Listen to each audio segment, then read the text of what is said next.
Eh bien, bonjour à tous, je suis Samia et j'anime depuis 3 ans maintenant le blog Les idées de Samia. Et donc, je vais vous raconter un petit peu comment j'en suis arrivée à raconter en fait ma démarche écologique et durable sur un blog. Donc, il faut savoir que j'ai ouvert mon blog en juillet 2013 et c'était un moment où je venais de passer un concours et je l'avais raté. Et je me demandais, mais qu'est-ce que je vais faire de mon été? Enfin, j'avais 2 mois en fait, je sortais d'une année où j'avais travaillé toute l'année. Et je me disais, mais qu'est-ce que je vais faire? Enfin, du jour au lendemain, je faisais plus rien. Et j'arrivais aussi à un moment où ça faisait en fait 10 ans que j'entamais des petites astuces écolo au fur et à mesure pour améliorer mon quotidien. Et j'en parlais beaucoup à mes amis, à ma famille. Et j'en suis arrivée à un moment où j'avais envie de partager avec des gens qui avaient les mêmes valeurs que moi et qui voulaient échanger sur le sujet pour qu'on puisse se conseiller, partager ce genre de choses. Et même si ma famille et mes amis ils étaient à l'écoute, du coup, ils m'écoutaient, c'était très bien, mais j'arrivais pas à échanger avec eux, à avancer dans ma démarche. Et d'où l'idée de créer un blog pour échanger, partager mes astuces, discuter, faire des rencontres, avoir aussi de nouvelles idées. Et donc, comment je suis arrivée dans cette démarche-là en juillet 2013? Moi, j'ai tout simplement commencé à m'intéresser au développement durable au lycée. J'ai d'abord fait un cursus scientifique, je voulais faire ingénieur. Et les professeurs m'avaient demandé de faire un projet sur le développement durable et ils m'ont donné comme sujet les énergies renouvelables. Et c'est donc en m'intéressant aux énergies renouvelables que je suis rentrée dans le sujet du développement durable.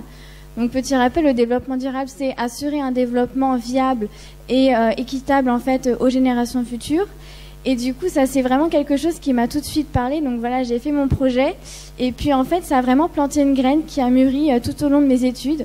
Parce qu'après, j'ai totalement changé de cursus. Aujourd'hui, je suis professeure d'histoire-géographie. Donc j'ai fait des études d'histoire. Donc ça n'a vraiment rien à voir. Mais voilà, j'avais envie d'approfondir là-dedans. Et j'ai jamais vraiment acheté de livres. J'ai jamais vraiment en fait...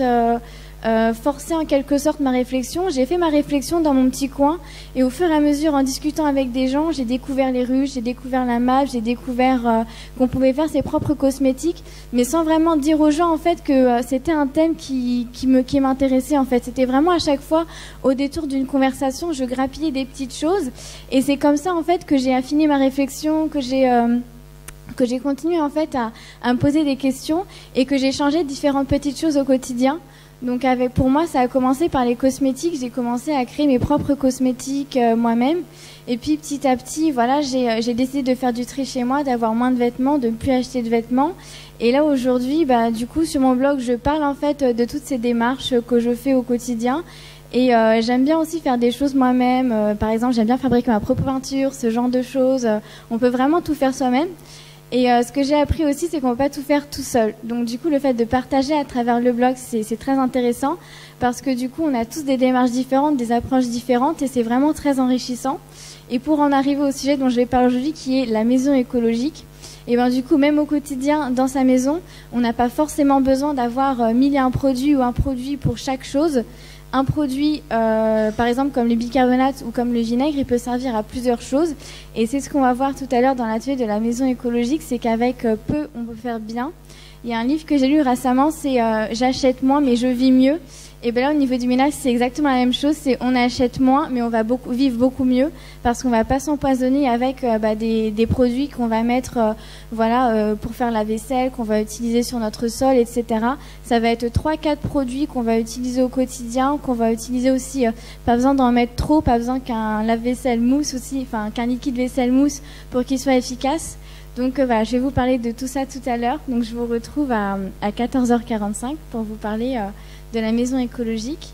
Et du coup, on va faire aussi un petit atelier où je vais vous fabriquer quelque chose, mais je dis pas encore, ce sera la surprise. Voilà.